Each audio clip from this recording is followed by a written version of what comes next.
But I think the most important thing to talk about right now is that in this game, all of you guys are graduates of the Mappa Mundi Institute. Mappa Mundi Institute is an organization devoted to exploring the mysteries of the world, chronicling kind of like the fog of war in the map, and really bringing to light the behaviors of monsters that exist in the wilderness. The world in this game is a world called Ecumen. It's a world based off of kind of medieval Eurasia, except with a fantastical flair. And the whole idea is that the world has recently gone through a cataclysmic event called the Flux. Okay, what did the Flux do? Well, it basically created these erratic weather walls that are now separating nations from each other. People in the West cannot travel across the globe to the east anymore. And as a result, the world's stories are being lost. History and legend as we know it is kind of being forgotten as the decades pass. Mappa Mundi is here to prevent history from being completely forgotten. And it's your job as Mappa Mundi chroniclers, as we call them in our game, to try to be those people that write the new maps of the world, that explore those areas that are like, here be dragons and whatnot, and really bring to life your own history of this world from the brink of disaster. So that's the game, in summary. And I'm just going to go over the 3 character classes that we have here because we have pre-gens that I've made for everyone. Let's see. We have an archivist. Who is the archivist of this party? That is me. Yeah. So the archivist, just to give you a brief summary, the archivist is someone in Mappa Mundi who specialized in collecting knowledge. You are very accustomed to the folk traditions of the world. You might carry a satchel of books by your side. You're someone who's perhaps more at home in a library than you are at home in a social gathering. Okay. You're Sounds very about right. much the brains and perhaps the heart of the party in some ways. Incredible. Our other character class that we have, and we call them licenses in the final game, like the character sheet that you guys are looking at is the license that you got when you graduated from the Institute, basically. So we have a fixer as well. Who is the fixer in this party? That's me. Excellent. Yeah. So the fixer, you are the social face of the party. Unlike the archivist, you are calm, confident, and charismatic when it comes to talking with people. And you're like an envoy. You're also the crafter of the party. You're like the MacGyver in that you're good at character relationships, but you're also good at objects and things. Like you might be the person that gathers all the supplies before you and your party travel into the wilderness. Think of yourself as like the MacGyver. You can take a rock and a rope and make like a pulley system to help the party cross a river. And you also know who to talk to get that rope and get that rock. Yeah. Absolutely. And last but not least, we have the Guardian. I believe the Guardian is going to be DJ, correct? That is me, yes. Yes. So the Guardian, you are perhaps the closest thing we have to like a traditional fighter in this party, except you are purely defensive. All Mappa Mundi chroniclers take an oath to do no violence. You are naturalists. You are not murder hobos. And so you, as the Guardian, you are focused on defending your friends in the wilderness, maybe mapping out a trail. You might have a shield and a staff. You wouldn't really have a bladed weapon or anything like that. And your job is to like protect the people that you're with, but also to protect the creatures and monsters that you might come across, because there are folks in this world who might want to abuse them. Monsters are usually seen as like emissaries of fate in our world, and probably to you they have a sacred kind of relevance that you really want to respect. Okay. All right. Very good. So those are the classes.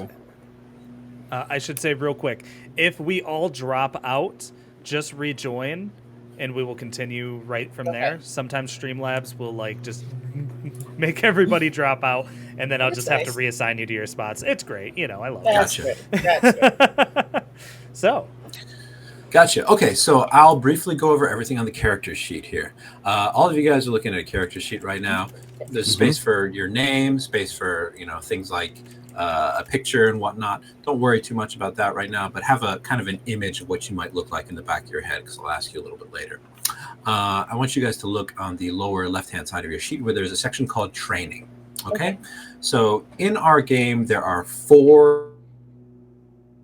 Just like how D&D has strength, charisma, intelligence, wisdom. We have 4 key abilities that everything else relies upon. Okay? Our 4 key abilities are traversal, observation, deduction, and exploration. Traversal is how good are you at jumping, at climbing, at crossing a river, at physically doing things. Mm-hmm. Observation is how good are you at using your 5 senses to observe things in the world, whether it's hearing, whether it's smelling, whether it's seeing something in the wild. Deduction is how good are you at deducing a plan based off of what you've observed. Okay, so basically this is kind of like your, this is kind of like a combination of like intelligence and wisdom in Dungeons and Dragons. Deduction is also sometimes used when talking with NPCs. What is the right argument that you can deduce in order to convince someone to let you do something? That sort of thing. Finally, exploration. How good are you at getting from point A to point B? Like, this is your sense of direction, not your physicality, but your sense of moving around in a crowded environment. So you'll notice that each of your classes is strong in one of these abilities and weak in the other. For example, the Archivist, great at observation, weak at traversal. Fixer, awesome at deduction, weak in traversal also. Whereas the Guardian, strong in traversal, weak in deduction. So we have an interesting array of skills right here. All right. Don't worry about successes, failures, and expertise. That's kind of for the final version of the game. And for leveling up, we probably won't get to that here. Look at the right-hand side of your sheet, and you'll see a section called Skills. Okay, skills are basically like our, if once again to equate it to D&D. D&D has things like animal handling, like thievery, diplomacy, stuff like that. These are our version of skills. Each skill relies upon one of the 4 abilities. For instance, the Fixer has a skill called Steady Hands, which relies upon their deduction ability. If you want to use Steady Hands in game, you just tell me, and then I'm going to ask you to make a deduction roll based on the die that's assigned to your deduction ability.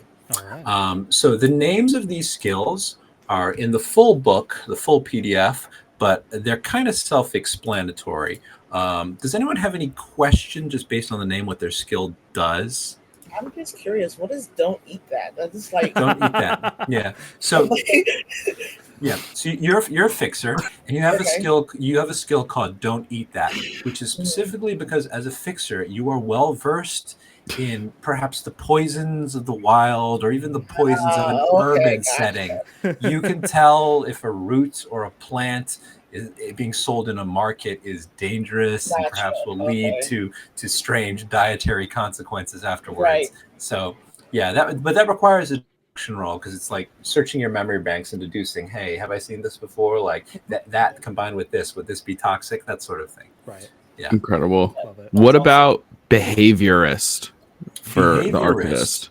For the Archivist. So behaviorist relies upon your observation skill, and this is specifically you analyzing the behaviors and habits of not only people, but animals, possibly even monsters. You're looking into someone's nervous tics, maybe someone's breathing patterns, maybe, how a creature is moving, that sort of thing. You're looking for behaviors and habits. Right. Looking for the little butt wiggle of a cat before it pounces. Absolutely. Yeah, absolutely. That's perfect. Right on.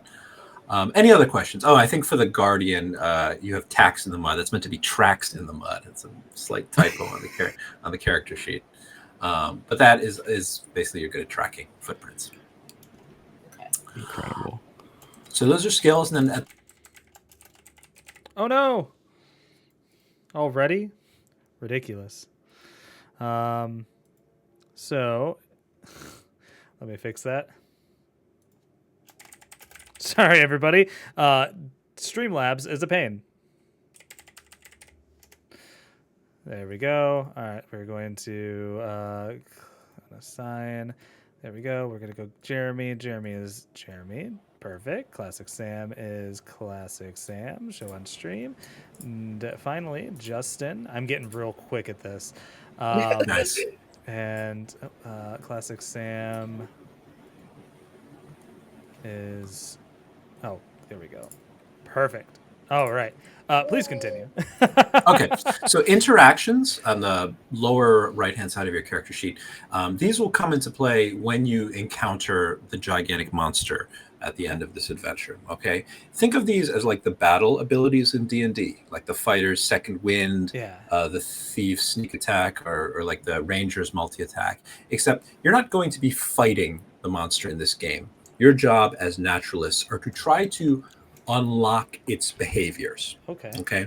The monster you encounter at the end of this adventure has 8 behaviors, and your job is to try to use your interactions and your skills to try to make rolls and unlock all 8 of them, which is quite hard. Like very few groups manage to unlock all 8.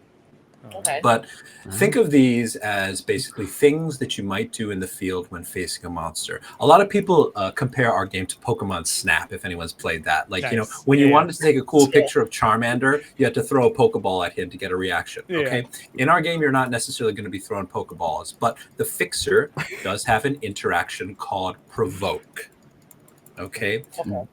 Just like skills, interactions depend upon those 4 abilities that we mentioned. Mhm. Provoke, for instance, depends upon traversal or deduction. So you can choose which skill you want to use here. Am I going to make a traversal check? Am I going to make a deduction check? And you tell me how you set that up. Bait is another skill, another interaction that the Fixer has. Whereas the Guardian has interactions like Explore and Protect. Explore, in this case, would be navigating the area around the monster to try to do something that might incite a certain behavior. And Protect is kind of self-explanatory. You're taking out a protective stance to see how the monster reacts to that. The Archivist, you have Sketch, pretty self-explanatory, and you have the very lovely Take Samples, which is if you want to get a piece of poo, you're going to have to make me a traversal check in order to do that. All right. Okay. Right. So interactions will primarily be used during that monster encounter. You can use them at other parts of the game, but they're most relevant in that last section. Okay. Okay. Does anyone have any questions? That's basically the game in a nutshell right there. It's pretty No. self-explanatory. You're just going to be making those checks and relying Yeah. upon your skills and interactions. I will say this, in the middle of your sheet, there is a section called Fate Points. Okay. Fate points are like inspiration in D&D or hero points in Pathfinder. You do something cool, flavorful, evocative during the game, I'll give you a fate point. You can roll a fate, or you can use a fate point to automatically fix a failed check. Okay. Sometimes, for instance, probably in the end of the game when you're interacting with a monster, I'm going to ask you to roll a fate die in order to reverse a failed check. Okay. So a fate die is just you choose any die, even result, success, odd result, failure. Okay, that's how fate points work in a nutshell. All right. Injury. So in our game, you cannot die. Okay, the fail state is not death. You don't have to worry about death. As a Mappa Mundi Institute chronicler, it's assumed that you have the skills, the mental acuity to narrowly avoid fatalities. However, you can get an injury. And an injury in our game is actually more annoying than death, because if you get injured while traversing the wilderness, your friends have to figure out a way to carry your injured body through the rest of the expedition. So that's an important thing in our game. The fail state is not death. The fail state is failing your mission as a naturalist and not being able to complete whatever expedition you set out to do. All right. So that's everything I think you need to know. You guys can keep your character sheets open. And the other thing we have is this chronicle sheet for taking notes. For the chronicle sheet, all you need to look at first is the research phase section at the top. That's where you can take notes on NPCs, monsters, and whatnot as we play through the game. Our game is divided into 3 sections: research, journey, and encounter. Research is when you guys are going to be investigating a monster, talking with NPCs. This is probably the part that's going to be most familiar to you guys if you played a tabletop game before. All right. So, any questions? If not, then I'll take us right into it. I think we're good. I think I'm ready. Oh, we just lost Sam's camera there for a second, but that's okay. We can continue. Hang on a second. Fixing it. There we go. We should be good. Okay, great. Perfect. Well. All right. Okay, so this particular Mappa Mundi adventure is called Root and Branch. And when it starts, you 3 Mappa Mundi chroniclers are on the trail. You are one of our kingdoms called, we have 10 kingdoms in the game. The one you guys are in is called Barbecia. Think of it as kind of based off of like medieval France. All right. But you guys have set out today from the Mappa Mundi Institute in the capital city of Multiers to investigate a small village called Gascar. You can write it down, Gascar, if you want. You've been tasked by your superiors in the Mappa Mundi Institute to see about a possible monster that's been sighted in the forest near Gascar. So you know a couple things about this region. Gascar is located in an area with lots of rainfall. For the last 6 months, there's been constant rain. And this is a small, small village. The population at the time of the last census was just 135 people. And we're talking farmers here. Okay? Yeah. You have 2 contacts in Gascar. You have the woman that wrote to you in the Mappa Mundi Institute. Her name is Sylvie Perrault. You can just write down Sylvie, Sylvie. She's the head of a local religious organization called the House of Fate. And she wrote about some strange goings-on in a forest near Gascar. Specifically, she said there were moving roots and branches in the forests, and the locals suspect that some kind of monster. The other contact you have is the mayor. His name is Bastian Hugo. You can just write down Mayor Hugo if you want to, Hugo. He is the owner of Gascar's only inn, the Yawning Mastiff Inn. The guy has held the position of mayor for about 14 years, and you suspect he probably doesn't do very much because it's a very small town. So as we begin, you guys are on the trail. You're pretty close to the village of Gascar. And I would just like to each of you to describe what your character looks like and what they might think of this mission to go to Gascar and investigate this root and branch monster. Does anyone want to go first? We have the Archivist, the Fixer, and the Guardian. I'll go first. I can go first. Oh, okay. DJ, go for it. I am Desmond Hill. I am a very burly explorer type, you know. Definitely kind of like your Gaston build, you know, just wide-chested, handsome, very noble. Here to protect you all. Excellent. What does Desmond think about this mysterious mission? Desmond is a cautious type, hence why he always goes on the he wants to protect everybody, and so for him he's nervous, as he is when dealing with any sort of larger monster. Just nervous, paying attention. Excellent. Yeah, I mean, you probably have a keen eye for monster behavior in the wild, and you know that we're supposed to observe this thing if it is a monster and chronicle its behaviors, but I also got to make sure my comrades don't get hurt in this process. Exactly. Yeah. Excellent. That is very much the mentality of a guardian. What about the Archivist and the Fixer? Well, I am playing Hertz Undgehern, and Hertz is young, probably 22 years old, and this is first mission that I have been sent on in the wilds. I'm very excited to finally put all of my book learning to practice, and looking forward to doing some incredible sketches of spooky monsters, beautiful monsters. Any kind of monster, honestly. Seeing it in person would really just cheese me full 100%. That's an Archivist for you. You got your books, you got your sketch pad, you got you're just itching to draw a picture of a monster, write a formal report. Yes, beautiful stuff. Yeah, I've been reading about it. Time to really put it into. I've read about rhinoceroses. I've never seen a rhino. Finally seeing one, crazy. Excellent. Yeah. Well, you're rubbing your fingers together, hoping that a rhino will come down the trail. What about the Fixer? How do you feel about this mission, Fixer? What do you look like? Her name is Vouch. She's not sure what her last name is, but she's kind of like just in her own little world. Just wants to like deal with her little cogs and her little ropes and trying to find things and like, oh, there's a root there. We probably should be looking at that more close. I've never seen that root before. So she's super quiet, um, and kind of thin, but definitely not malnourished, but just kind of on the thinner side. Just Mhm. really into her stuff. Like, does not quite a people person. Just hi. Yeah, so maybe leaning into more of like I'm good with the object side of the Yes. fixer, where it's Mhm. like I'm very at home with crafting things together. I can get anything I need on this trail to help these two folks that I'm traveling with. Like you can rely upon me to design whatever we need to surmount any obstacle. There you go. If That's you a want a good bridge, mentality I for a got you a fixer. bridge, but we're not having a chat.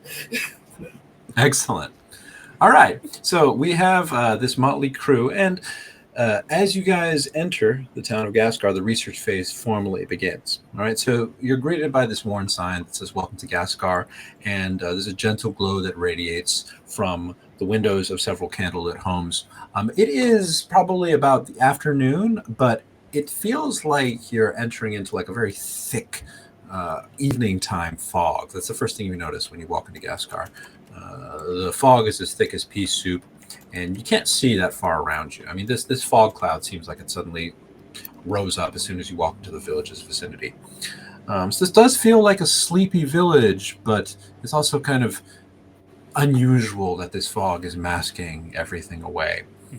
So I'm going to move you guys for the sake of time to the locations pretty quickly. Okay. The first location I'm going to say is the House of Fate. This is where you can go to meet Sylvie, the woman that wrote to you guys.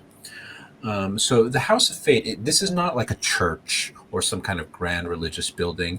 As you follow the directions towards Sylvie's house, you see that this is a woman running like a religious center out of her home. It is a small house decorated with the symbol of Fate's loom on it. The Fate is often represented with like a loom or like a pattern or a thread in our world. And you can enter the door. You can speak to Sylvie. She is a plump, gregarious woman, and she's wearing these robes emblazoned with the symbol of fate as well.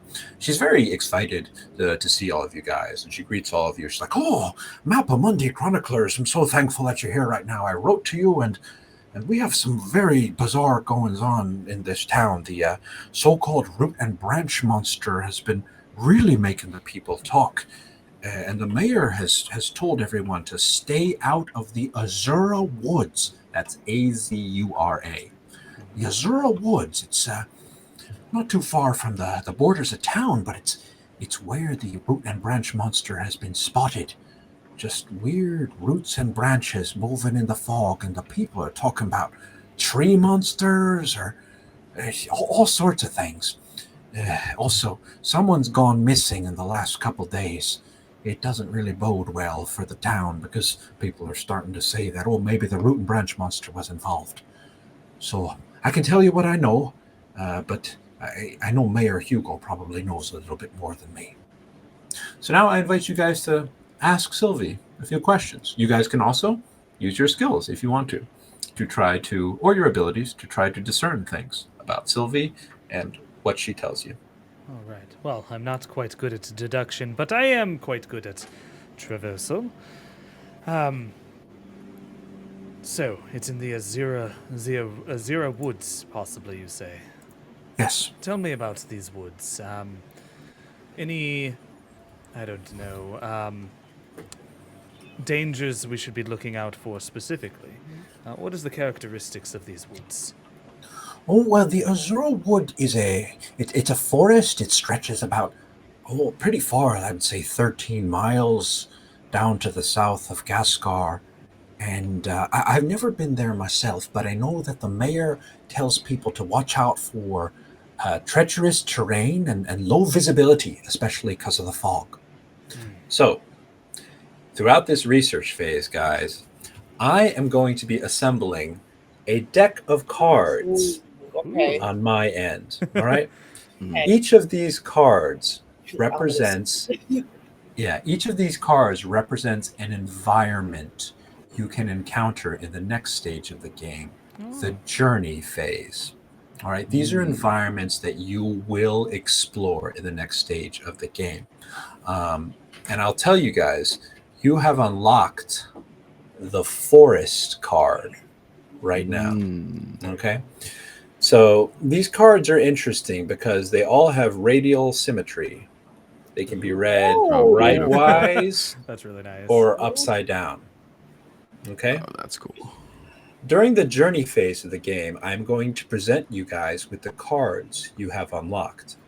If you manage to find out all of the facts related to, for instance, the forest card, this card will be presented to you rightwise, and it will be a sunny, beautiful, relatively easy trek through the forest. If you've managed to not quite find everything and there's still some mysteries left regarding the forest, then it will be presented inverted, and it will be difficult. There will be challenges to overcome. So, ask your questions, do your research, be the naturalists who are trying to figure out what sort of things they can discern about these environments. so- That's all yeah. Sylvie really knows about the forest, though. Okay. Okay. Sylvie, if you don't mind, if I could ask you a question about this fog. Happens all the time or new? This time of year? Maybe we put our heads together and figure out. It's been going on for the last 6 months or so. I just know that the local farmers are quite angry. The fog's not that great for visibility out in the fields, and yeah, it's really made the Azura Woods kind of like a labyrinth. That's what the mayor says. He's told people, stay away. You don't want to be tripping and falling, especially when there are these moving roots and branches in the fog. That's all I know, unfortunately. No, I thank you. I'm going to turn to the research and go, ask her if there's any hair or fur or footprints. Okay, I will ask her your question. Excuse me, Sylvie. I have a second question. It has just come to me. Yeah, please. What about, I don't know, any hair or fur or tracks found? I know visibility is low, but perhaps... You'd probably have to ask the mayor a little more about that, but I do know that there used to be some foragers and some hunters who would go into the forest. So yeah, there's definitely hair, fur, probably some tracks there. I'd assume, people talk about moving tree monsters. They must leave some tracks. And of course, there is the fella that went missing. Do you know what his name is? Yes. So his name was Pierre Vercher. So you can just write down Pierre, Pierre. So the thing about Pierre is he is not a local. He was a self-proclaimed big game hunter. Came from out of town at the beginning of this week. So the tales of this root and branch monster are starting to spread. The villagers are talking to people in the other villages not that far from here. And so Pierre said he'd heard about it, and he was going to take it as a trophy. So he came here and he talked to people. He's kind of an obnoxious man. I didn't like him very much. I personally think it's a sacrilege to be killing monsters like that. I think monsters are often symbols of fate. And I think that we need to figure out whether this monster is an omen of good tidings or bad tidings. But Pierre didn't really agree. Pierre didn't seem to care about that. He's talking a lot about a trophy for his mantle. That's what he said. So shameful. Shameful. It says in the bylaws of the Mappa Mundi Institute, I think section 5A, sublaw 16, first do no harm. So I think it's pretty cut and dry. Ask her if there's anything else missing other than people. Okay. Miss Sylvie, a third question, actually. I suppose this would be the fourth. I'm the archivist. I should know numbers. Has any livestock gone missing, or any animals, farm animals, beasts of burden, other than just this Pierre individual? No livestock, I'm afraid. Just Pierre. But stories are starting to spread, and there's a bit of a paranoia situation here because people just don't know what they're dealing with. So I'd encourage you to speak with the mayor, and he can probably give you a little bit more intel about the forest and about Pierre too, because Pierre stayed at his inn. Oh, wonderful. Yeah. That's If helpful. you could point us in the direction of this mayor, that would be wonderful. Yeah. So she's gonna point you guys in the direction of the mayor, and I'll shuffle you guys off to the next location just so we keep a move on. So the Yawning Mastiff Inn, only inn in town. It's a sleepy little place. You know, it's maintained by Mayor Hugo. There's an aging dog by the fireplace that gives the inn its name. Mayor Hugo greets all of you guys. He's a portly man. He's got a big beard, like the sort of guy that this sort of politician that enjoys to get through his day with doing the absolute minimum, probably. But he seems very stressed at this moment. He's pulling his beard. He's like, oh, Mappa Mundi. Oh, yes. So all of you knows these things about monsters, right? That's good because I don't want people to think of Gascar as a place where folks go missing under my watch. I've been the mayor for 14 years doing very little, and I'd like to keep it that way. Oh, So I understand. what do you want to know? I'm at your beck and call. Well, let's start from the beginning. When did things start to kick off, so to say? And of course, what recent changes have happened to the Azura Woods? So there's the fog, which I'm sure Sylvie told you about, and that started about a month ago. And then the sightings of the root and branch monster kind of corresponded. Okay, so I've actually seen the monster. All right, I went to the Azura Woods when all of these tales started. Okay, I went to the border of the woods to see what the fuss was about. It's Justin there. Oh yeah, we got There one you man go. down. We'll just wait for Justin to get back, and I'll. There we go. And There we go. Okay, yeah. Perfect. And show on. There we go. Continue. Yeah. So after I crossed the border of the forest, I was looking around and I saw a collection of thin trees sticking out of the fog. Okay, and I watched those trees float from the left side of my vision to the right side of my vision, just floating real eerie. Just I couldn't see what they were attached to. It's just trees floating in the mist, almost like they were walking and had legs of their own. Interesting. It's like the forest had come alive. I'd never seen anything like that before. So obviously, that's probably the biggest change that we've got going on here. Did any leaves get dropped? Oh, I think leaves got dropped everywhere. Yeah, I have good hearing. Yeah, I have very good hearing. I can hear you. Leaves got dropped in a variety of different places, I think, but it was just very strange. The trees were wispy and moving on their own accord. Very good. And Mr. Mayor, if I may, these trees that were moving on their own, did it seem as though they were individual entities or connected via a root system? You know, now that you talk about it, it did look like they were moving in tandem. Yeah. Very But interesting. It's awfully hard to see in the fog. So, yeah, not sure. Interesting. If the fog was originated from the trees. Mr. Mayor, I don't know if you caught that, but Oh yeah, something about fog originating from the trees. yeah, precisely. Is it thicker near the trees? I think that's. Well, I'll tell you this, says the mayor as he contemplates, and as you guys have unlocked the fog card. Ooh.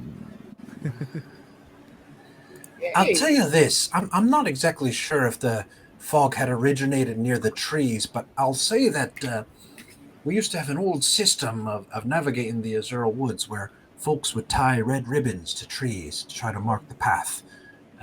Ooh. Yeah, because the wood is treacherous and the terrain is a little bit steep in some places, and those red ribbons really came in handy when the fog was just setting out over everything.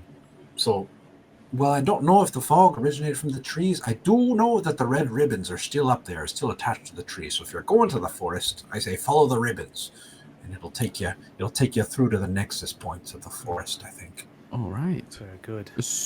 So, does that mean, and maybe I can use local knowledge observation? Good choice to use one of your skills. My curiosity is Gascar with this fog having a system in place of red string to navigate through the fog. seems to me like an interesting thing to develop if the fog has only been here for a month. So like, is the fog like a part of the natural ecosystem that they're kind of used to it? And maybe the time of this fog is just abnormal, or the density of this fog is abnormal. Like, where is the incongruency? Make a local knowledge check using observations. This is going to be observation. I think you have a D6 for observation, right? I do. Yeah, try to roll me a 4 or above. I'm always going to tell you the target number in this game. Yeah. Okay. So roll me a 4 or above. I will certainly try. It's a 2. It's a 2. You're not really sure. I mean, you've been translating a lot for your fixer, who continues to whisper in your ear, and so that kind of you're not exactly sure about the exact geography of this place. So you can't really discern that much based off of what you hear from the mayor. Okay. Unfortunately, It does. I kind of want to know, because as a fixer, I know about the plants and the roots and stuff. Does the area seem familiar to her, or does she understand about the trees and how things work and how they're interconnected? sure. So on the way over here, you probably observed the surrounding woods and wilderness outside of Gascar, and this would probably just be your standard observation ability. So Okay. let's have you make an observation roll using that D4. Roll a 3 or above if you can. 3 or above. Oh my god. Yeah. I feel like Justin. I feel like they kind of set the standard here. We got a 4. You got a 4. You had kept a close eye out as you were walking towards Gascar, and you actually probably noticed the start of the Azura Woods and where you guys need to go in order to find out what this monster is. You get a sense that probably based on the ecology of this place, this does look like it's probably a part of the world that has been affected by the flux, that event I talked about at the beginning of the game. Like, there probably is erratic weather that's been in this area, and probably lots of rainfall, which would explain why folks might have set up those red ribbons. However, you think that the density of the fog is probably a new thing. You think back to the census materials that you read. You did read that Gascar, constant rainfall, but probably not this low level of visibility. So that low level of visibility is a new thing. And you perhaps wonder if, who knows, maybe this root and branch monster is somehow producing the fog, or is connected to the rain, and something is condensing, and that's how the fog is appearing. That's kind of what comes into your mind based off of these things you've observed. Okay. So you guys have time. You guys have time to maybe ask 1 or 2 more questions of the mayor. Yeah. Is there someone else in town that specifically had anything to do with this guest, the one who went missing? Or if you know anything about him? Well, yeah, Pierre. He's a real unsavory type. Carried a big spear. He might have had 2 spears. I don't remember. But anyway, he put my nerves on edge. He booked a room here at the inn, stayed for a week, drank a lot of my beer, didn't pay his tab off. Then he disappeared. He was going back and forth, I think, doing some kind of scouting trips into the forest. And he would come back from his scouting trips, and he would hold himself up in his room, and then he would come down. He would demand a meal and a beer, and he would say nasty things to anyone who questioned him. He seemed to have a really big ego. I'm pretty sure he tried hitting on my wife a couple of times. Just between you and me, I'm not that concerned about Pierre. You don't repeat this, but I mostly just don't want people to start thinking of Gascar as a place where out-of-towners come and disappear. Okay, and if one of the townsfolk disappears next, then we've got a problem. I could see that being Of an course. Yes. Did Pierre ever speak of his exploits on these trips before going missing? He said all types of things. He said he'd search for all sorts of monsters, knew all sorts of old legends. I don't know. I can't think of an exact thing that he said, but if you're interested in him, you can take a look at his room if you want to. It's been cleaned, but I don't know. It might have a clue or something left over. Yeah. Yes, absolutely. Yeah, please. So you can go up to Pierre's room. The room is a nice, well, probably one of the nicer rooms in this small inn. There is a large bed. There is a desk that immediately draws attention, but it's been cleaned. It doesn't look like there's anything quite off kilter, unless you guys use your skills, for example, observation, deduction, or your or anything else to try to figure out what's. I would like what's to gone use wrong here. quick thinking. Quick thinking. Okay. Basically, there's always those spots that every hotel fails to clean. I just went to Gen Con. I experienced all of them. All right, so that's going to be traversal because you're traversing the room and looking over these spots that haven't been cleaned. Give me a 2 or more. 2 or more? If you can. Yeah. That is a 5. That is a 5. You, Guardian, you use your experience after just having come back from the Mappa Mundi Gen Con convention to search the room, looking for any smelly socks and junk that's been left behind. You pay close attention to the table. You notice there are ink marks and splatters on the table. You also look in the little space between the bed and the wall. There is a small satchel bag containing a journal that you find there.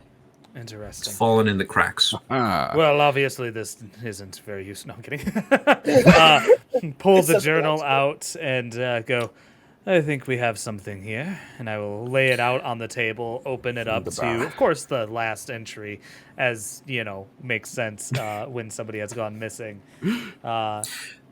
Incredible. So you found Pierre's journal. It's not a journal that he used very much. It doesn't look like Pierre was a wordsmith. That's probably why he left it behind. Okay, but you do find that this guy had made scouting trips throughout the Azura Wood in the past week, and he navigated a river when tracking his quarry.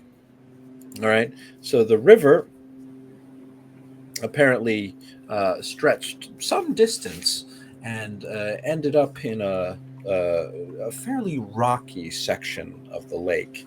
A rocky section of the forest. So you guys have unlocked the river card. Incredible. I love these. I love a good card. I know, right? Those are pretty too. Yes. Yeah. You guys have unlocked the river card. Go ahead.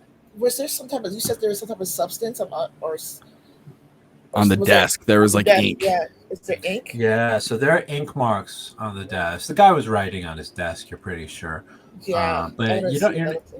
Yeah, you can't really tell much from the ink marks themselves. But perhaps one of your skills, or maybe if you want to use your deduction ability to try to come up with a plan. Yeah, deduction. Yeah. So Fixer, deduction. Give me a 4 or more if you can on that D6. 4 or more. Yeah. Hold on, I gotta turn this. It is actually, I'm gonna hold it so you can kind of see it so it doesn't move. It is a 6. It is a 6. Excellent. I love. All right, you look at the ink marks, and you just found a notebook. Pierre was writing at the desk. He was probably using a quill, some kind of pen. It embedded pretty deep into the desk. You could take the paper and do a rubbing with charcoal or with a pencil and whatnot. You can do a rubbing, and it's not a very good rubbing because you're rubbing in indents. You're not exactly sure what this is, but the thing that really catches your attention is you find a drawing. Pierre was doing some sort of sketch. It's a drawing of a spiral. Okay, a spiral surrounded by trees. Okay, maybe a sinkhole. Or, I mean, that's when I think of spiral in the forest. It's a hole. So this is or a cave.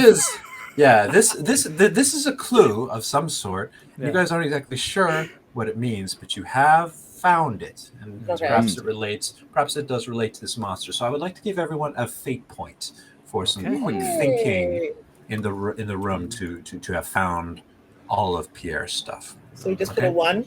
Yeah, just put a 1 on your fate point stack. You can have 1, 2, 3, 4. You can have a whole bunch of them. Nice. So everyone has a fate point. All right. And what's his journal last entry say? Or is that the Oh, the last entry was just that there's a river. Okay, gotcha. Yeah, perfect. Yeah, he looks like he was just mapping out the forest. Okay. All right. So Now, in the name of time, once again, I'm Yes, going of to course. push you guys. Boom, we're going Absolutely. to keep on pushing you guys.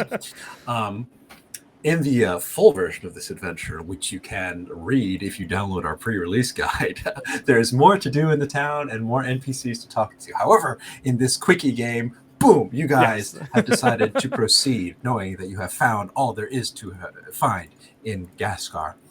You decided to tackle this forest, this so-called Azura Wood. And this is going to take us to the second phase of the game. I'd like you guys to look at your chronicle sheets. You'll see a section called the journey phase. The journey phase is where we are going to go through those cards that I specifically brought up. And we're going to see, based off of what you guys uncovered and based on what you asked the NPCs, exactly what the obstacles are like in this journey phase. Okay, we'll get into the mechanic called shaping in a little bit. So, as you guys stand at the fringes of the Azura Wood, once again, heavy fog everywhere. You can hear the sound of water bubbling away somewhere in the forest, and there's maybe the caw of an occasional raven flying above. But the forest is a mystery at the moment, and all you know is that somewhere in its depths, this root and branch monster lurks. So, I'm going to take you guys now to the forest card.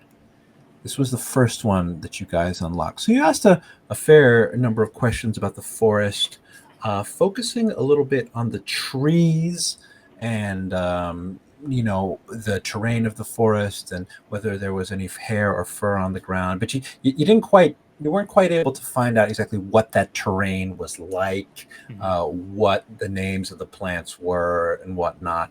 And so this card is going to be presented inverted.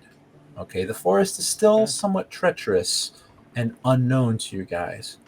When a card is presented inverted, it means that I'm going to throw you guys a challenge to surmount.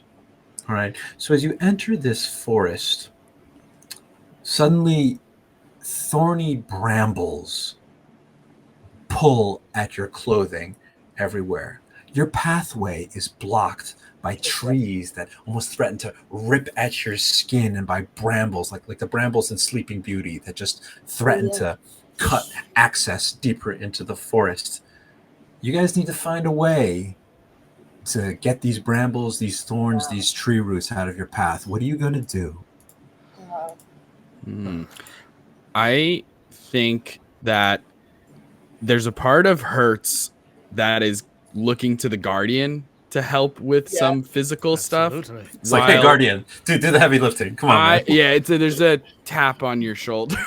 Pull out my staff. But I would like to, while the Guardian is doing whatever the Guardian's going to do, I would like to, if I could use, I don't know if this counts as local knowledge or folk tradition, but can I look for red string or red rope? You don't see any red rope at the moment now. I'll tell you this. Yeah. Okay. Well, don't need to make a roll for that. I would like to use my traversal skills, or my ability of traversal, and it's leave the place exactly how you found it. Don't destroy anything. So of course, instead of whacking at the various branches, I will instead be taking my my staff and kind of like pushing the branches out of the way so we can get by without causing too much ecological damage to the area. So you've got a skill called soft steps that relies upon your traversal skill, and this is an excellent usage of soft steps. So let's use your soft steps skill and roll me a 4 or more on that traversal die if you can. Ooh, that was a 4. It was a 4. The Guardian very carefully has a staff that he uses to pat down certain sections of these brambles, like gently, almost like a cane. You know how to push down this section of the bramble bush so that the following section is accessible. And as you do this, you guys can see that there are some tunnels through the foliage that perhaps small animals have made, and you're able to follow those tunnels to make it out of this treacherous scene. Good job. You have surmounted the challenge in the forest card. Yay. As a result from doing this, I would like to give everyone the chance to shape this location. So shaping is an important mechanic in Mappa Mundi.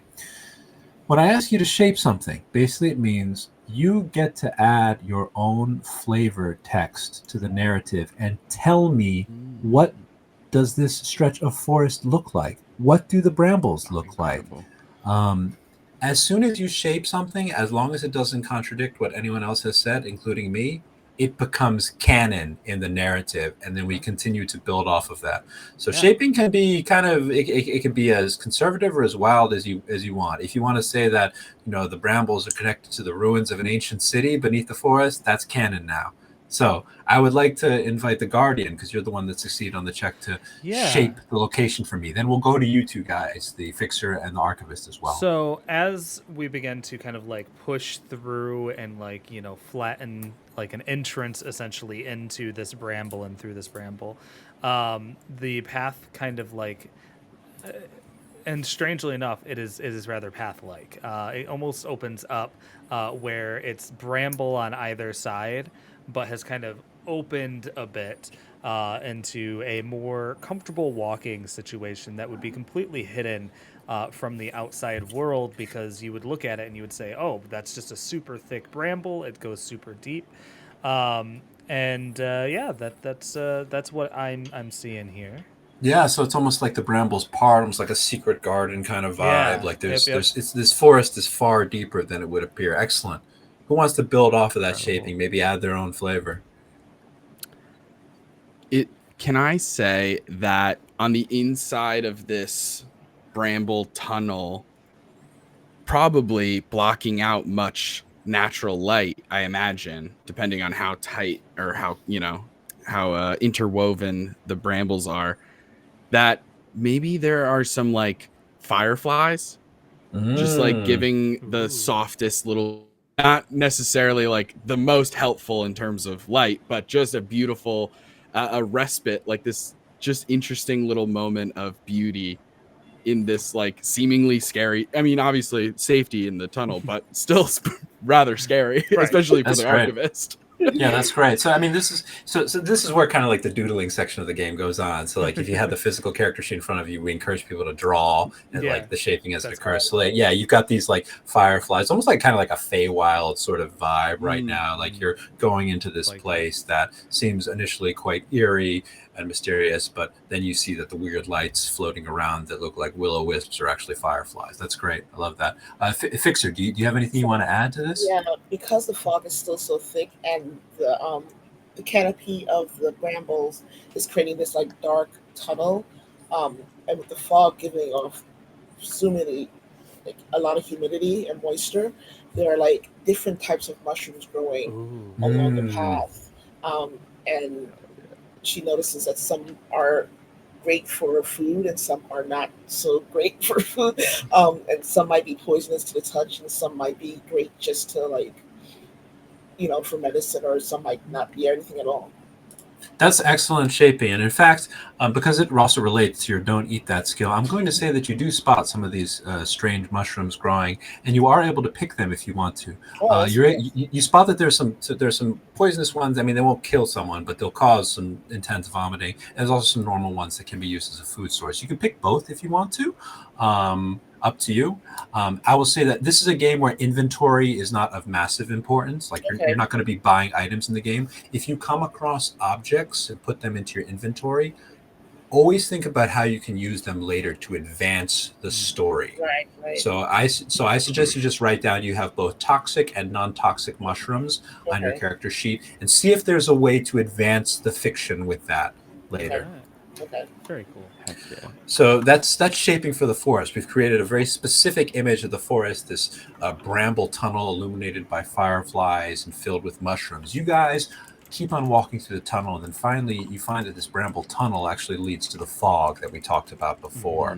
Okay, and now this is where you see the red ribbons. I'm going to build off of some of this shaping that you guys did and say that the ribbons are not just tied to trees, they're almost like forming an archway, like in this bramble tunnel. almost like inviting you guys to come closer. And because you guys talked to the mayor and specifically found out facts about the red ribbons, I'm presenting this card to you rightwise. Otherwise, it would have been inverted and you guys would have been horrendously lost. But boom, the mayor told you the facts about the ribbons. It is rightwise. So when a card is rightwise, there is no intense challenge to surmount. It means we get to automatically go right into that shaping process. So who wants to continue telling me what this bramble pathway looks like? Oh, man. I'd like to believe that this is like such a silly detail, but there's like a very specific, my dad listens to this very old country song about a yellow ribbon tied around the tree. Like, I'm just picturing that, like, there's a very, like, amongst all the red ribbons and the fog and the dreariness and brambles, there's like a very beautiful, albeit aged, like different colored ribbon that is almost more like the equivalent of like high schoolers carving their name into a tree, but much more interesting. environmental. Yeah, Like, interesting. I like that. It's not meant to necessarily be like super helpful. It's more like Joanne and Kyle. Who Here. who wants to build off of that as one of you guys goes closer? Maybe who wants to build off of what this slightly yellow ribbon looks like? Yeah. So it's definitely like a more stylized ribbon with names embroidered in it. In a nice let's see, it's yellow, so we'll just go with a nice black thread has the names embroidered in it, and of course Joanna and Kyle are the names. It also has a date. The date is old. It's quite some time ago. Maybe they're still alive, maybe they're not. But it's interesting. You guys can take this ribbon if you want to, or you can leave it. Maybe the Azura Woods at some time were like a secret getaway for young lovers. Maybe they wanted to get away from the town, have a little bit of privacy, have a little picnic in the secret garden. So I'd say we'd leave it. We'd leave it because at this point, because it's been so long, the tree has begun to claim the ribbon, right? And so like cool. it's starting to lip over it. It's essentially a part of the tree. To take it would be wrong. Do you want to add anything onto that, Fixer? Yeah. I think that we noticed that not only is it part of the tree, but for some reason the fireflies, not all of them, but some of them kind of congregate around this ribbon. Oh, that's good. And like gives it a nice soft little glow, and it's just kind of like I love that. There's something very pretty about it. So it's cool. The sketch it. Go ahead. The image that we're creating is that the Azura Wood, it's not as creepy and dangerous as you necessarily expected. As long as you get past some of the obstacles, there is perhaps some some moments of intimacy, some moments of beauty to be found in the forest, and that's great because as you guys navigate past the fog, you suddenly find yourself in the river. Okay, and you make your way out of the bramble bush, and suddenly your feet are wet, your ankles are wet, and your legs are wet. You are suddenly walking through knee-deep water, and you didn't have the chance to find out too much about the river. So unfortunately, the river is going to be presented inverted. You did not expect to suddenly be wet, but you walk out of the bramble bush, and it's suddenly like splash, splash, splash. Oh. There is going to be a challenge here, I am afraid.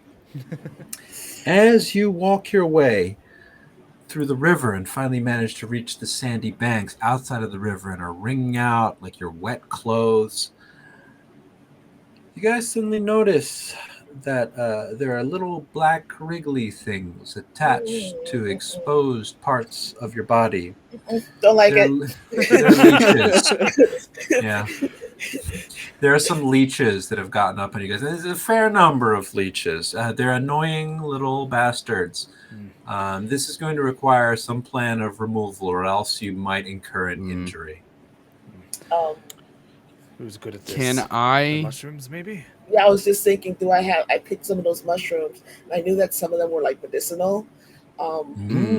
So I encourage my companions to like get like a small stick and flick them off, so I could add the mushrooms and like give them mushrooms to rub on the wounds so that they don't come infected or something. So Fixer, this is very interesting. You have a skill called steady hands. You can keep your Yes. hands very steady in moments like this. And so normally this would probably require a deduction check of 5 or more. But because you have steady hands and because you also have the mushrooms that you picked up earlier and you're using them to advance the fiction, I'm going to make that a 3 or more. Ooh, okay. Okay. Incredible. A 1. A 1. Do you want to use your fate point? Yes, I would like to use my fate point. you burn a fate point that instantly changes it into a success. You have zero fate points now. Okay, good. But this changes it instantly into a success. And you fumble a little bit with your fingers, you're cutting up the mushrooms and whatnot. But then you manage to, let's say, I mean, you have implements on you that a fixer might have, maybe a little knife or a stick. You can pry off the leeches. And are you planning on like feeding the mushrooms to your injured colleagues, or like rubbing them on the wounds? I feel like I would know that by rubbing them on the wounds, that not only is it like antibiotic, but because of the way it adheres to the skin, I guess nothing leeches cannot like reattach to that same area. Awesome. That's great. So the leeches start to fall. You surmount the challenge through some clever thinking and a fate point. Is there anything you want to shape about the leeches, how they fall, where they fall into, where they might have come from, and about the river in general? I think once they fall, if they're on your skin and once they fall off from being touched by those mushrooms, they kind of like shrivel up once they hit the ground. Yeah, they like pill bugs. They they just kind of like shrivel up, and like you can like just go around. It's gross because the bleach thing is gross. But yeah, they kind of shrivel up, and I know they don't really serve any purpose, so I just encourage us to leave it alone. Don't touch them after they're gone. Awesome. Does anyone want to follow up on that? Incredible. Perhaps we heard the overhead cawing of ravens. Perhaps a bountiful feast of leeches for a flock of a murder of ravens. So now we're talking about like the ecosystem of the forest. Yeah. You notice that The circle of life. The circle of life. There's some birds that start flying down, picking off the ravens. Which is probably a food source for the bird life in the forest. Guardian, you got anything for me on this unusual scene? Yeah. So there's the ravens. There's the leeches.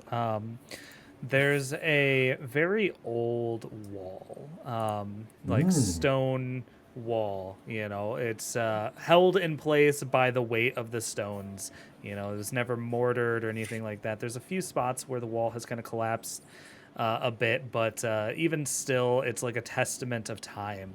A beautiful piece of. Of course, we just lose everyone right when I'm in the middle of my description of the wall.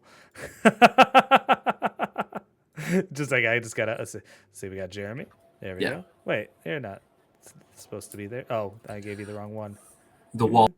All this will be edited out, and there we go. And post, gotta fix everything. Justin, you are actually collab cam, and that leaves Sam.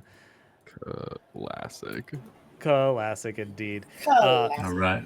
So so it's a testament of time. It's beautiful. The stones are very smooth. They've been worn down by years of erosion and such. But it's almost serene, with the light coming down and like this idyllic wall.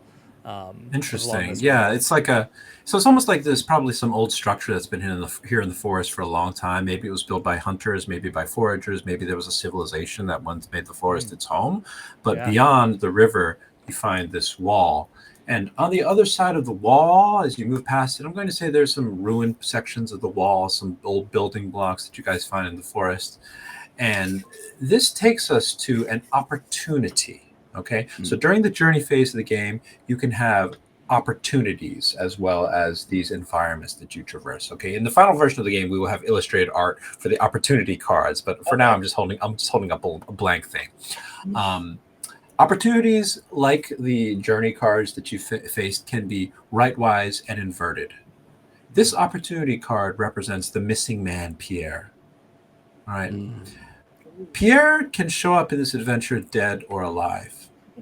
You guys bothered to investigate his room, and you successfully found both his old sketch and his journal.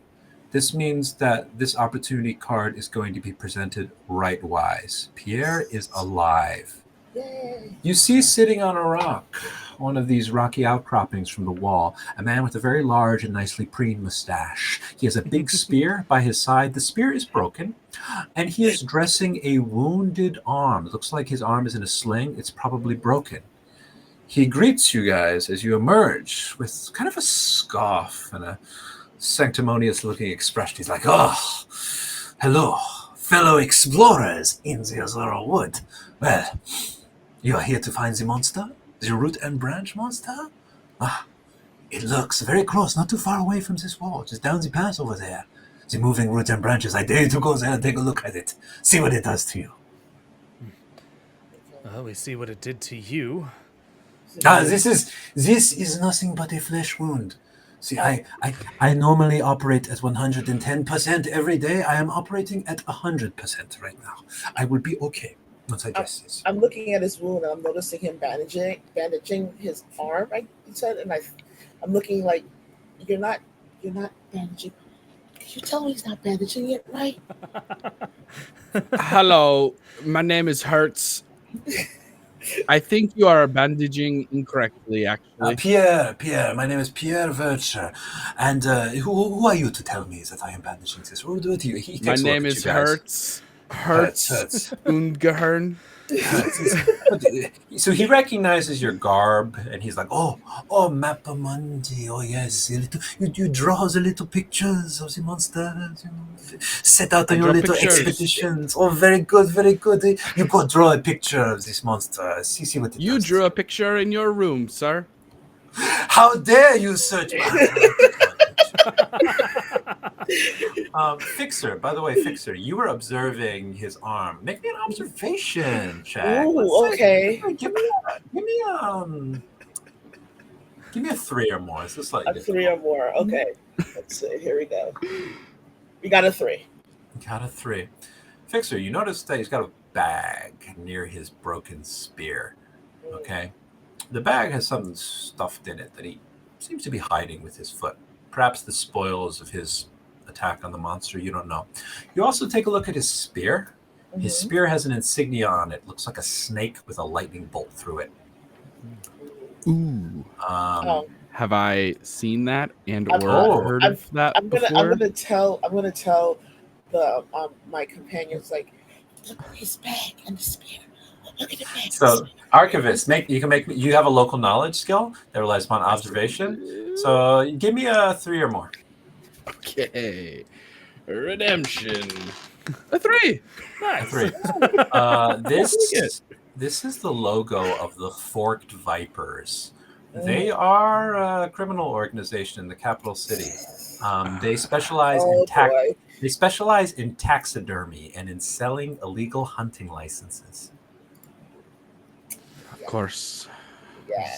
Keep that to ourselves for now, maybe. Yeah. And, Yeah. And remember, you guys are not the law, but Right. that also means that you can kind of do whatever you want. So.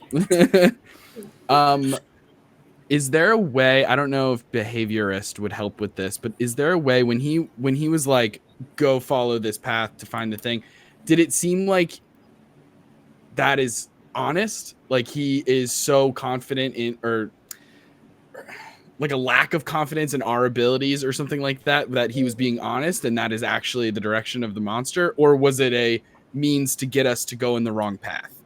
Give me a behaviorist. I Give me like a behaviorist skill usage. That's going to be observation 4 or more, please.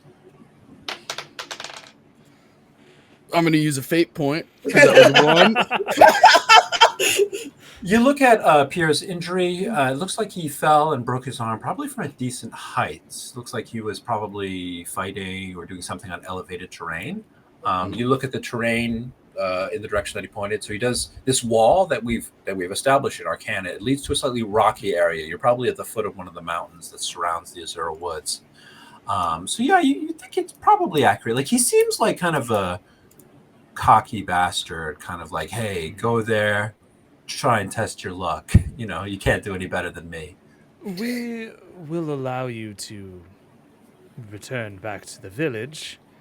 However, any items of contraband will need to remain with us, if you understand.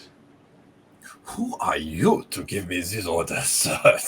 Contraband. I would like to see you take any items of contraband. Assuming I have any, which I do not. Stand up, really tall. My chest, let it get, do a bit of a flex as I show all of my muscles. Well, I am Desmond Hill, and that's all the authority that I need. So, is there a particular skill you want to use to try to show off? Yeah. That's probably going to be a quick thinking. Quick thinking. Just as It's like going to be traversal. Yeah, he's a criminal. Therefore, he's probably a bit of a coward, really. So I'm just trying to bluff him. You know. I'm behind Desmond, making Desmond look bigger by comparison. Give me a 5 or more, please. 5 or more. Oh, come on. This is my favorite dice. I mean, I still have a point, but I mean, we still have to deal with the monster, you know? Yeah, I know. I was thinking that, but I was like, we kind of need the other thing. Well, I'm going to use Fate Point. All right, so tell me how you're traversing, how you're flexing on this dude. Yeah, so it's just I stand up, I make myself look large, throw my leg up very Captain Morgan style on the where he's sitting, and I'm just like, it would be in your best interest, of course.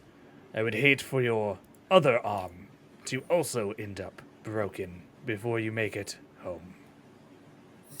So this seems to have an impact on Pierre. He looks at you and says, "Oh, you want to get away with this? You'll be hearing from me in the future." He grabs his spear, which is broken, and kind of like the point of it is broken. It's much, it's pretty useless now, especially when compared to your full staff. So he kind of skirts around you, does a wide berth, curses again, spits on the ground, and then darts off in the direction that he came from. He left his bag behind. All right. Yay! I open up the bag. What's his incredible? This item he was planning on hiding. You find a segment of shell. A piece of shell with a beautiful geometric pattern in it, and the shell almost scintillates and glows, even in the fog of the Azura wood. I think I'm beginning to piece this together. However, we should, go see for ourselves. So this is a good segue into the encounter phase, the last phase of the game. So the encounter phase is where you encounter the gigantic monster that you've finally been searching for. So you make your way along the path that Pierre told you about, and finally you see a section of trees that seem to weave back and forth in the fog-laden air, with the branches resembling fingers that are beckoning you to move closer. But as you get closer, you realize they're not trees that are moving. They're trees attached to the back of a gigantic snail. Oh. Hell yeah. Yes. Escargot. Oh. A gigantic snail. I actually have additional art of the snails. The snail is massive. The snail is about 50 feet tall. That's amazing. Oh, that is amazing. That is so good. The snail good. is about 50 feet tall, and it's just partially covered in fog. And all you can see are those trees wiggling on its back. And that gigantic helix-shaped shell. Very good. So here's the spiral. Yeah, so here's where we get to the monster. So look down at the behavior log section of your chronicle sheet. You'll see on the right-hand side, there's a section called monster. Yeah. Okay. So every monster in this game has 8 behaviors, and these behaviors are represented with what we call threads. They're those little symbols located next to the list 1 to 8. Okay. A thread can be intact, severed, or frayed. Okay. An intact thread means that there's a behavior waiting for you to uncover it. All right. A severed thread means that that behavior, unfortunately, is broken. That thread cannot be reassembled by you, and you will not be able to find that behavior of the monster. A frayed thread, which usually occurs after a failed check, means that that thread is beginning to wobble and will be in danger of severing. So every monster in this game has a posture. It can be aggressive or passive. The way we determine the posture is by looking at the cards of the journey phase, okay, the river, the fog, the forest. We look at whether or not the majority of these cards were rightwise or inverted. And for you, the majority was inverted, okay? This means that this root and branch snail monster's posture right now is aggressive. This does not mean that it wants to fight you. It just means that it's on edge. Right. Which probably makes sense, especially if Pierre just attacked it. So, an aggressive monster has 4 intact threads. 2 of them are frayed. So I encourage you to draw a little tilde or a slash on 2 of the threads there on the form fillable sheet. And unfortunately, 2 of them are frayed, and 2 of them are severed. So yeah, 2 threads are frayed, 2 threads are severed. So you will only be able to uncover a maximum of 6 behaviors if you succeed on your rolls here. There's also a chance that 2 more threads will sever. Once again, we've run this a couple times, and it's very hard to unlock all 8 behaviors. If you can unlock 6, that would be very good.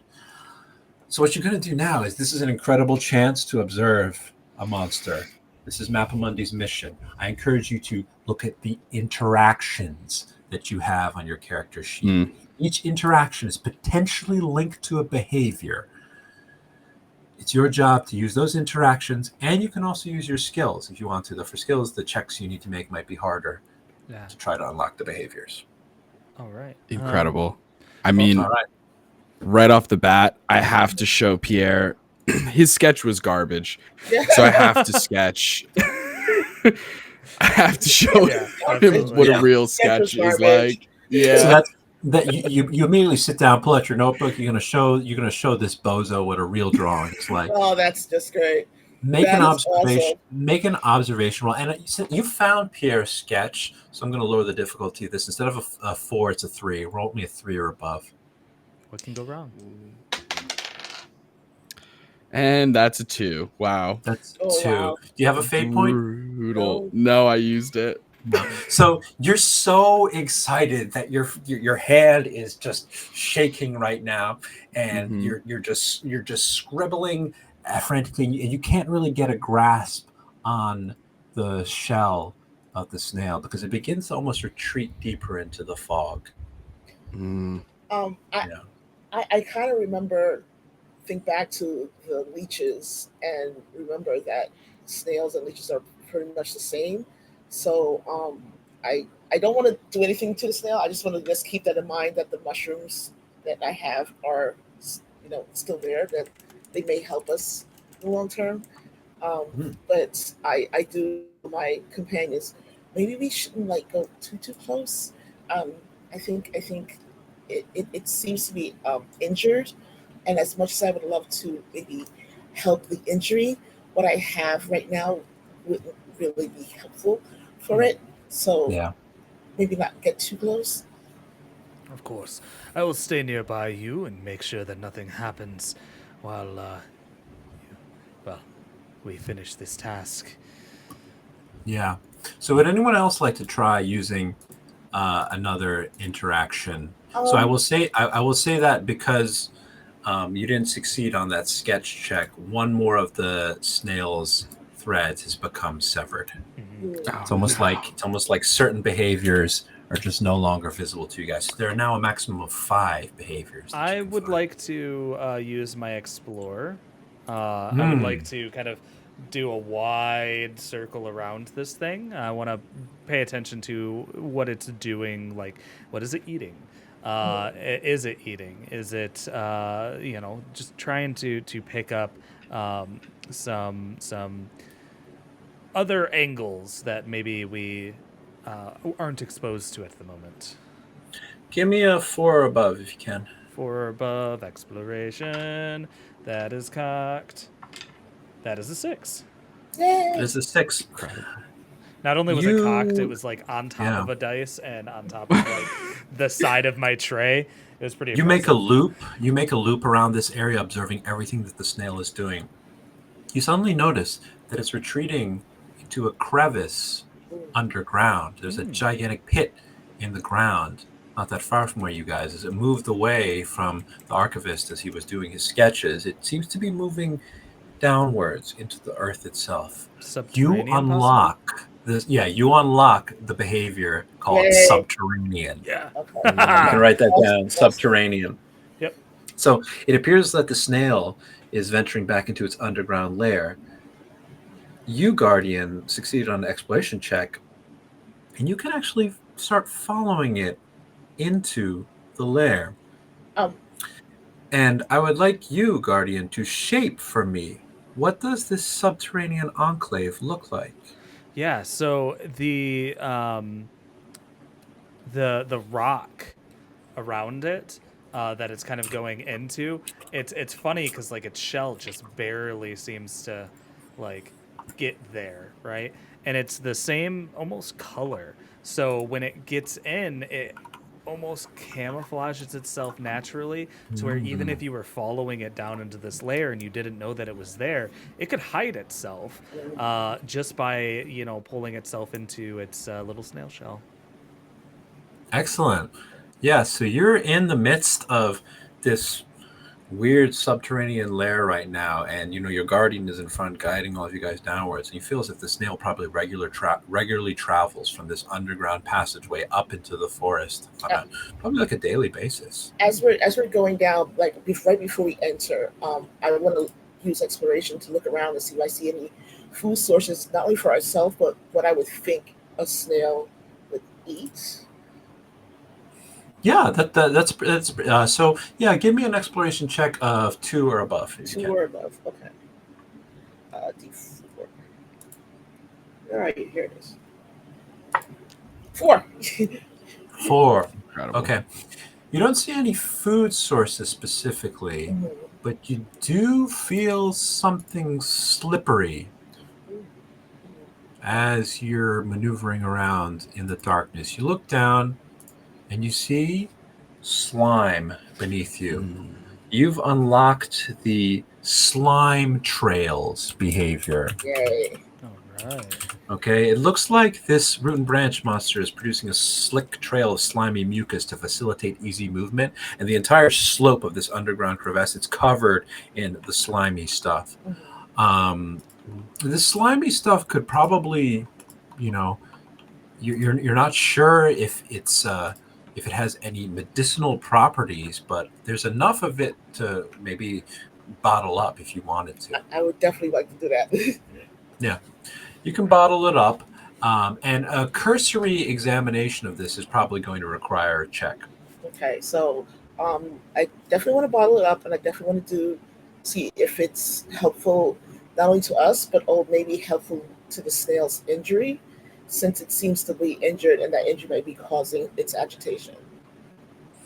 Yeah, interesting. So this could potentially you could potentially use your "don't eat that" skill for Yes, this yeah. as well, because it's sort of like testing the medicinal properties. So Right, that's right. going to be a deduction of 5 or more. 5 or Bit tricky. more. Yeah. I don't have any fate points. Yeah. You got Oh this. God. Oh. 5. Okay. 5. Okay. Come on. 5. You got 5. this. Please be a 5. I don't even want a 6. I just want a 5, and I got a 6. Yeah, Yes. Incredible. You look at the slime, you look at the snail, and you can see that there are several cracks in the snail's shell. No. You unlock the wounded behavior because you can see, you can see the spot where Pierre probably slashed it with his spear, trying to get a piece of that shell. Awful. Well, And it looks like some slime might be emanating from those cracks on the shell as well. You'd have to get closer and take another look at that if you wanted to. Perhaps using an interaction in order to goad the snail in your direction. I invite the archivist or the guardian to try doing this. Okay, Just I don't have bait. I don't know what that's for. I would like to use the protect interaction in order to very softly, which soft steps, get up there and do what I can to kind of like patch. Maybe I could use something to kind of like mend the shell for now, or do something that would help to mend the shell. Kind of like you would with like a turtle, where like if it's got a crack in the shell, like you can like use a certain type of glue and use a little band-aid. I don't know if they put a band-aid on it, but it sounds good. So. I feel like as a fixer, I would have maybe some bandages or something in my equipment to hand him. I would take some of that slime and put it on the bandage and hand it to the guardian. Yeah. That's fair. That's a good idea. Okay, in that case, I would like somebody to, guardian. I would like you to make me. Let's see. Protect. Make me a traversal check of 4 or more, if you can, please. All right. It's funny because like I've got at least more than like a 50% chance of doing this, but yeah, you do. That is a 1. Oh. That is 1. You walk forward with this offering protection, and then you slip a little bit on that slime trails. You're like the bad guys in the Home Alone movies, like doing a little slippy dippy right there. I yell out to him, "Keep your mouth closed." Oh no, it's too late. You slip, and unfortunately, the snail's frayed thread severs. Oh. That behavior is lost to you. Understood. The snail has potentially one more behavior that you can find. You guys do have some other interactions. I have a question. Yeah, sure. I have a question. What is bait? I'm not understanding. Like, what does that do? So bait means I have provoke and bait. And I feel like provoke would be wrong. So provoke is basically like hitting it with a Pokeball, like in Pokemon. Let's see what it does. Yeah. Baiting it is like maybe setting aside food and trying to see if it comes closer. Maybe doing something like a dance or something like that to see if it'll come closer as well. Yeah. All right. So, as an interaction, would I know as a fixer and knowing this area? Would I know what snails, not this type of snail, but snails in general, do? Perhaps the archivist might be able to help you out with that. Archivist. You got local knowledge? I love snails. I know everything there is to know about smaller, normal snails. Make me an observation check of 3 or more if you can. Okay, I will certainly try. Another 2. Oh my god! What is happening? It's tough. It's tough. It's tough. Yeah. But this snail, who's to say? The snail is beautiful. It could be anything, man. Like, it's just look at that. It's a big ass snail. Like, oh man. All right. Well, you're kind of left in the dark here, Fixer. I think I'm gonna use my resourceful skill. Resourceful, interesting. Yeah. And then I'm going to retrieve. Well, I have more. Hopefully, I have more bandages. I definitely have slime galore, and I'm going to, with the bandage and the slime in hand, kind of like approach it head on, but very like slowly and surreptitiously, trying to be like, it's okay, type of thing, and like go towards its shell to try and patch the shell. Yes, you combine the bandages and you combine the piece of the shell. Let's say give me a exploration. Give me a 2 or more if you can. Ooh, okay. Yeah. 50, okay. 50. Oh boy. It is a.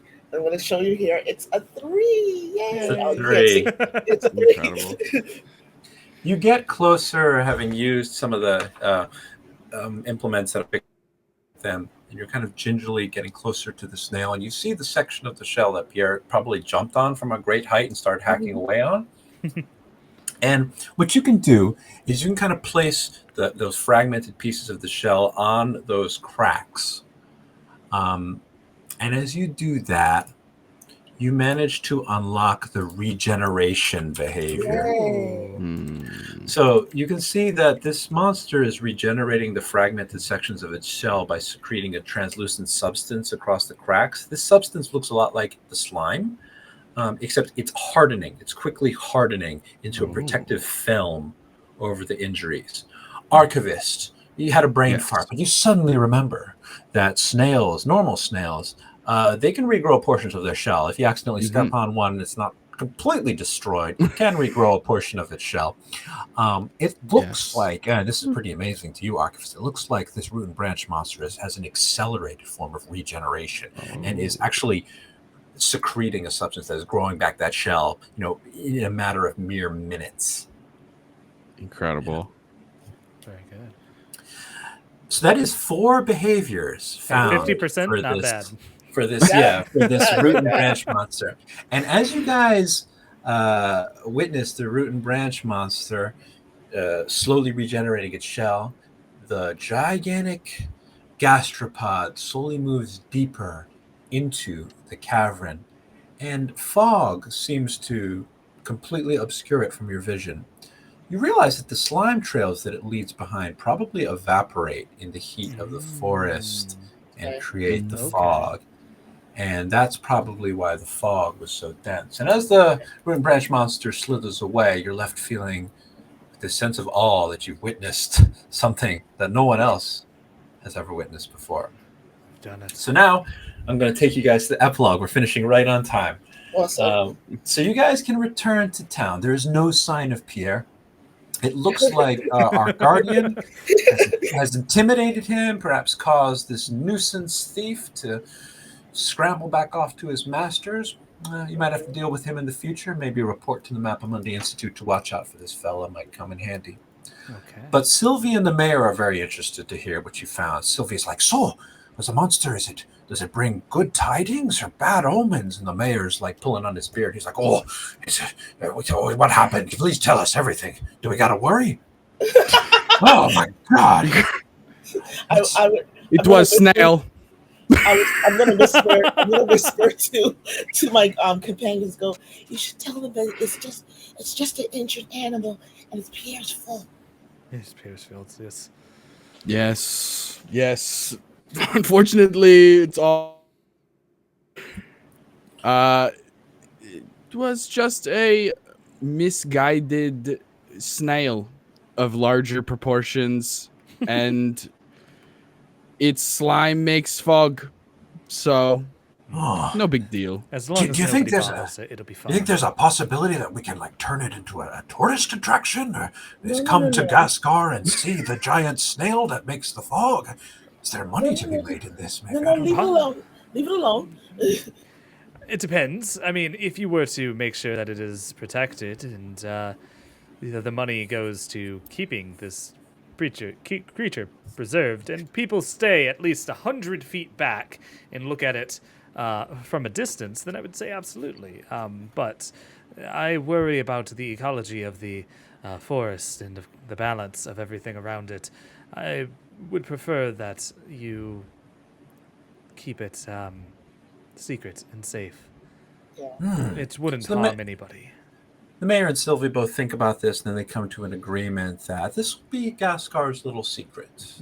This snail, if it's not going to be a problem, it's something that they can just watch from afar, and hopefully there will be no more hunters coming to disturb it in the near future. So, as you guys leave Gascar and go back to report the incidents that you've seen to the Mappa Mundi Institute, you leave behind this legend of the forest with its bramble tunnels, its fireflies, and this benevolent guardian, this gigantic snail with the trees on its back swaying to and fro in the fog. That is the story of the root and branch monster that you have helped manifest into reality. And that's the end of the adventure. Thank you so much. That was amazing. Seriously, I really have to go. I appreciate this. Is the best game. I wish we could I'm make glad. it a little longer. I'm glad we got to finish. But yeah, Yes. if you want more, check out our pre-release guide. It's Yeah. free. You can read the entire adventure. There's more in the actual thing, but this was a good teaser, and you did a great job. This was amazing. It was so Very much much fun. enjoyed that. Yeah. Absolutely. I'm gonna. I know that like I'm gonna be setting up an interview. Yeah, you'll be talking with my colleague George. Yeah. So, But but I would just say before you go, yeah, these cards Are we've so got amazing. we've got ones for all sorts of environments: waterfalls, beautiful. cliffs, estuaries, yeah. wetlands, salt marshes. Like, our goal is to try to tell a very storytelling-driven experience and make exploration interesting. I love that. Amazing. Well, Jeremy, thank you so much. I That was genuinely amazing. appreciate you coming on to share this with us. No for worries. those You guys of- were a lot of fun. This was great. This Yeah. was so much fun, especially like see, now I want to stay, especially like being able to like add to the lore. I have to go, but adding to the lore and like being able to like expand on everything, that was so much fun. The But I gotta shaping go. was really cool. Bye, Sam. Thank Take care. you. Well, for those of you watching at home, feel free to check out oneshottavern.com, where you can find a link to all of our socials. If you liked what we were doing, please check out our Patreon as well. You can find Justin. Justin, where can they find you? You can find us at So You Want to Be a DM pretty much anywhere: TikTok, Instagram, YouTube, Twitch. Jeez Louise, where else? Other social media platforms, probably. I don't know. Bing it. Bing Yeah. us. You'll find us. And of course, Sam just ducked out, but you can find Sam at Classic Sam NYGM here on Twitch or TikTok. Anywhere is where you can find Sam. Sam is wonderful and delightful. Got to meet her at Gen Con, and it was fantastic. And then where can we find Mappa Mundi, Jeremy? Yes, you can find Mappa Mundi on basically just go to 3salestudios.com. That's the name, once again, the name of the company that's making this game, 3salestudios.com. This is our main game right now, Mappa Mundi. You can also just Google Mappa Mundi RPG. We're the only one at the moment, and you can find all of our stuff there. We do not have Twitter because my colleague George does not like Elon Musk, which That's I think fair. is perfectly reasonable. But we are on the Blue Sky. Oh, So right. you can find us by searching 3Sale Studios on Blue Sky. Fantastic. I am on Twitter. So you can find me on Twitter using the name Pixel Grotto, PixelGrotto. Yeah. All of my freelance TTRPG work is there as well. I put out regular updates about Mappa Mundi, and just tweet random things from time to time. All right. It's funny because like a lot of people every now and then there's like huge exoduses away from Exodus. Yeah. And like recently, like the TTRPG community has been moving to Threads. Which Threads. has been interesting. I'm starting to Well, use it. you can find us on Instagram. We're not on Threads yet, but we Instagram go. under 3Sale Studios. So you can find us on Instagram and TikTok, both under. Actually, our TikTok we're under Mappamundi _RPG, which is I think how you found us. Yeah. Yep. Deep Bay. Yeah. Well, thank you so much. You all have a wonderful rest of your day. Be on the lookout. This is going to be, you can get the VOD here on Twitch if you haven't or weren't able to watch the whole thing. But we are also going to be releasing this paired with the interview. So we're going to splice in some moments from this into the interview episode. I'm not sure exactly when that's coming because I still have to schedule it, but be on the lookout. And thank you guys so much. Have a wonderful rest of your day. I'm going to hit end stream here.